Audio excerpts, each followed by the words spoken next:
Okay, Buck family, I want to show you what's going on with Willoughby, what we've been working on here the last 10, 12 days or so. I can tell you I've enjoyed taking care of your boy. He's been delightful. Um, he's had a pretty good time here at summer camp. We definitely um, have been having some fun being out with the other dogs. He loves getting to play with the other dogs. He's very social, which of course probably doesn't surprise you. He's very affectionate with people. That shows me that this is a dog that's well socialized. He's happy. He's in good shape mentally, and is ready to learn. So that's great. The other thing I can tell you is that I feel like Willoughby is quite intelligent. He's definitely very willing to learn. He is definitely um, uh, willing to work with me, even though we really just met.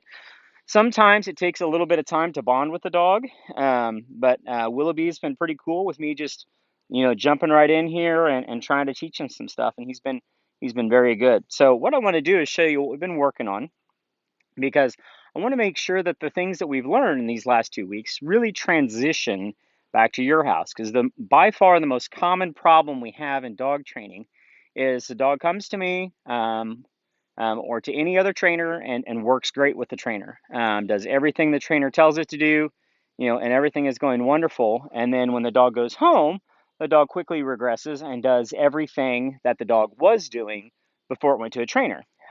So the purpose of this video is to help you make that transition so that the lessons that he learned continue at home. And so I'm going to show you not only what we did, but more importantly, how we do it. That's really the whole point of dog training. Blame it on the day job, but it's really more about teaching. Training is nothing more than just repeating a task until you can't get it wrong. And so that's we have to teach the dog what we want. Now, when we start teaching a dog, we got to remember a couple of rules. The first rule is that dogs don't speak English. They learn English because they are so in tune with us, but they don't speak our language, and so in order to get them to do something to change their behavior, we have to be able to speak their language through some sort of stimulus. Spoken word is fine, but that must be paired with an action. Dogs are very, very physical, very, very, whenever they communicate with one another, it's largely body language. Dogs communicate. There's a lot of nonverbal stuff going on with dogs. And so, how do we communicate with a dog in a nonverbal way? We have to give some sort of a stimulus. So, there's two major ways that we do this. So, the first one is through this leash that I have here, and I want to show you this leash. It's extremely simple. There's nothing fancy about this. I have trained, I don't want to know how many dogs with this same leash. It's my favorite leash that I use all the time. It's just a flat, like 1 inch wide, nylon, uh, like canvas material that's coated in rubber. So that way it's slick. And it's waterproof. So it's been a great leash. If I ever break it or lose it, I'll immediately go out and buy a new one just like it. But what makes this great is it has this clasp on the end like this, and then sliding over the material is a slip. And so the idea is that it creates this little slip lead, but it's on that ring slides very, very easily on there. So the idea is, and Willoughby's back here going to the bathroom, so that's actually perfect timing. The idea is that when we want to communicate with the dog, we need to apply some sort of a stimulus. In this case, we're going to use the leash to do that. So when he feels it get tight, needs to be a sensation that he feels. Now, but he needs to feel it come on, but just as importantly, he needs to feel it go off.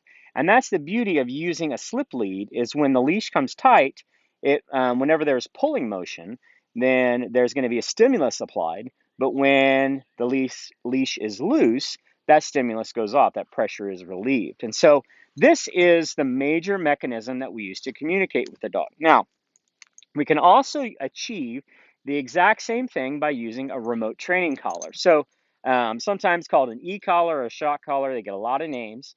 You can use these in a lot of different forms. The e-collar is a great tool, but it's important to remember that an electronic collar is the exact same thing or serves the exact same function as this. These do the same thing.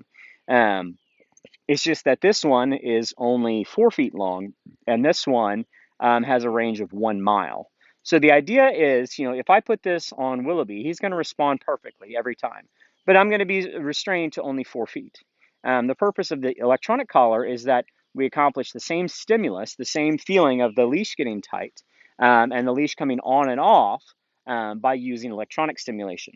And you can do this a lot of different ways. So you can use tone, for example, which sounds like this. And then what is popular for a lot of these is to use a vibrate function. So the vibrate function has a vibrate feature to it, so the dog can feel that. And then, of course, you can actually use electronic stimulation if it's something that we really need to make sure the dog gets their attention. Now, if you do use electronic stimulation, I always tell people when I use these with my dogs, literally every day, I take this collar, I put it on my arm. Willoughby's scratching himself. I put it on my arm and I test it on myself to feel the level of stimulation. So I can feel what that feels. So I know exactly what sensation the dog is feeling, right? And so this is important because we need to make sure that this is in good working order. So we never want to use the e-collar. The e-collar is not a device to punish the dog. It's not a device that is going to teach the dog a lesson. That's not what the e-collar does. It is simply a way to be able to take what they learn on a 4-foot leash and to be able to apply it from a very far distance. That's really what the e-collar is supposed to be about. So I'm going to show you what we've been doing with Willoughby. Hey, hey, bud. That's a good boy. There you go. That's a good. Okay, we're going to go ahead and put the e-collar on him. And we'll tuck it up here. He's got a lot of hair. By the way, I'm apologizing in advance for he is going to need a proper grooming when you get him home. He'll be clean, but he's going to need a good brushing, maybe a haircut. To get everything back to being showroom ready. But anyway, so we got the collar on here, and then we're going to go ahead and put the leash on. So I'm going to just turn the collar off for now. I'm going to stick the transmitter in my pocket, and we're not going to use that at this time. Hey, bud. All right, and so what I'm going to do is I'm going to walk around him with the leash, and I'm going to show you it's so critical to understand the timing of when the pressure comes on and off, because we need him to understand this is you're doing good or this is I need you to change. Okay, and so the idea here, okay, that when he feels that tugging motion, that means I need you to make a change. Sit, and we're going to just go ahead and push his bottom down. Good boy. Good. And so now he understands that he's supposed to be in the sitting position.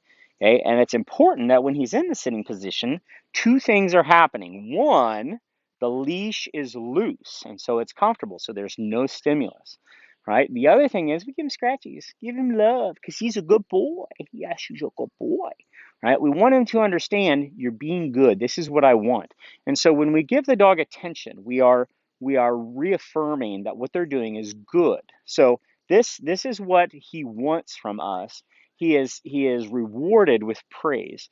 It's important to understand every dog has something that motivates them. Willoughby being such a social dog, such a lovey dog, such an affectionate dog, praise is a very effective tool.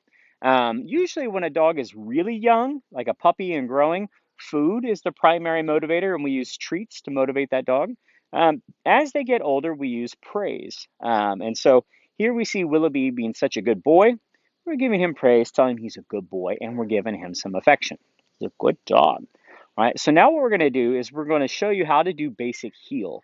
So when I say the word heel, what I mean is I want his nose in front of me, I want his tail behind me, and he's kind of got that much to play with. Okay, so there's a little wiggle room here, and I want him about one dog width from my left leg.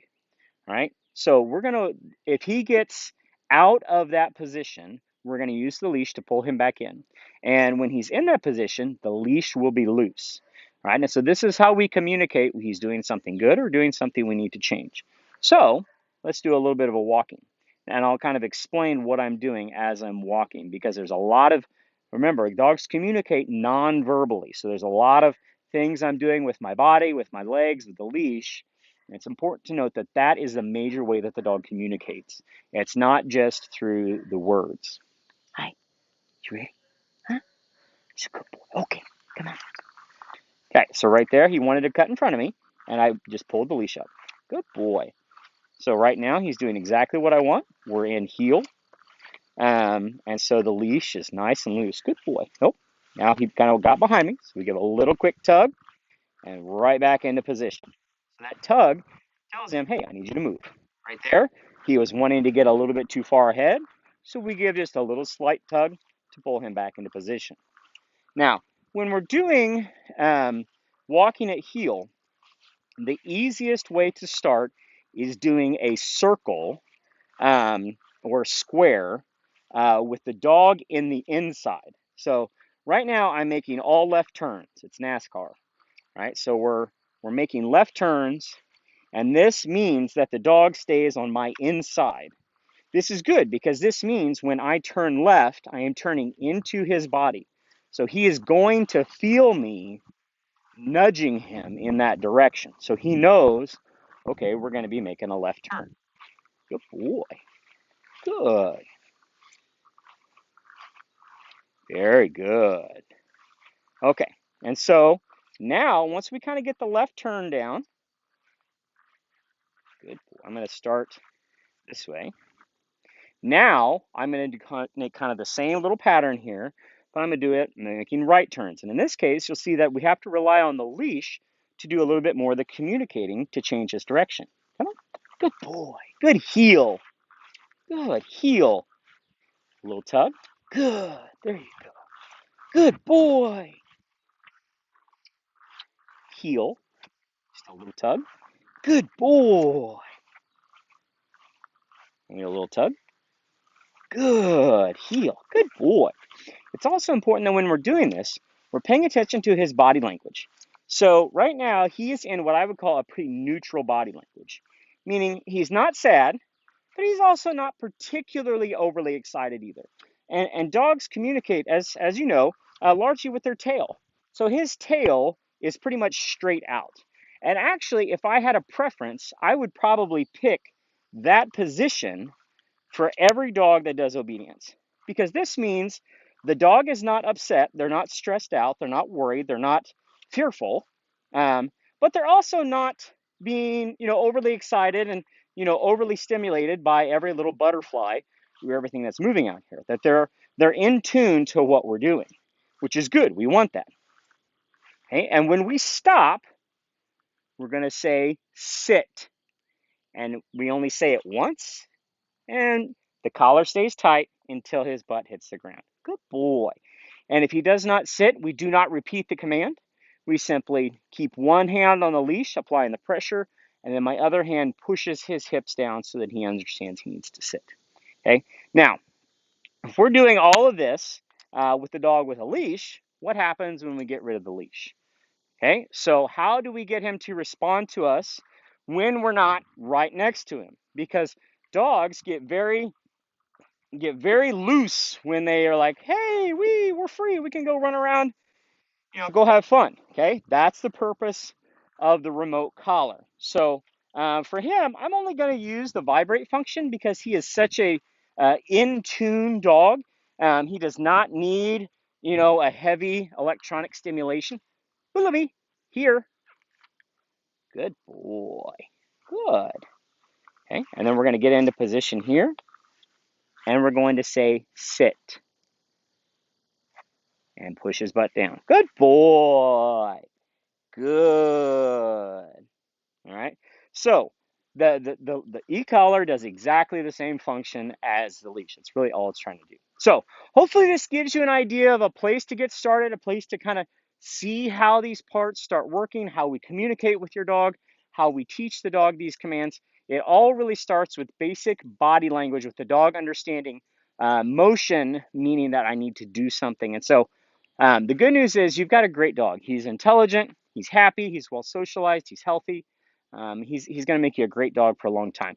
Definitely still a puppy. There's still some puppy things in there, but he's happy and he's doing well. So he's doing great.